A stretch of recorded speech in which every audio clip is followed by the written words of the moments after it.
त्यानंतर होईलच प्रेम मालिकेच्या आजच्या भागामध्ये प्रेक्षकांना आपण दिवाळीचा फराळ आणि दिवाळीचं डेकोरेशन कशा पद्धतीने सुरू आहे हे आपण पाहत आहोत. तर नंदिनी आणि मानिनी किचनमध्ये असतात. इकडे काव्या, विक्रम आणि पिहू या तिघांनी घराच्या सजावटीचं काम हाती घेतलेलं असतं. तर आता विक्रमला फोन आल्यामुळे तो तिथून निघून जातो. पिहूही निघून गेलेली असते. आता काव्या एकटी स्टूलवरती चढते आणि आकाश दिवे लावत असताना तिचा पाय घसरतो.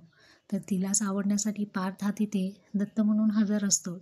तो तिला सावरतो आणि तिच्या कानामध्ये हळूच तिला म्हणतो, "प्रेमात पडायचं तर स्टूलवरून काय पडतंय तुम्ही?" तेव्हा काव्या त्याला उलट उत्तर देते आणि म्हणते, "प्रत्येक वेळेस तुम्हीच कसे येता हो मला सावरायला?"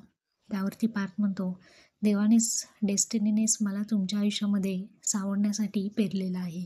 तेव्हा काव्या आणि पार्थ या दोघांना अशा एकत्र अवस्थेमध्ये पाहून रम्याला खूप वाईट वाटत असतं आणि यांच्या मागे ती पाहत असते.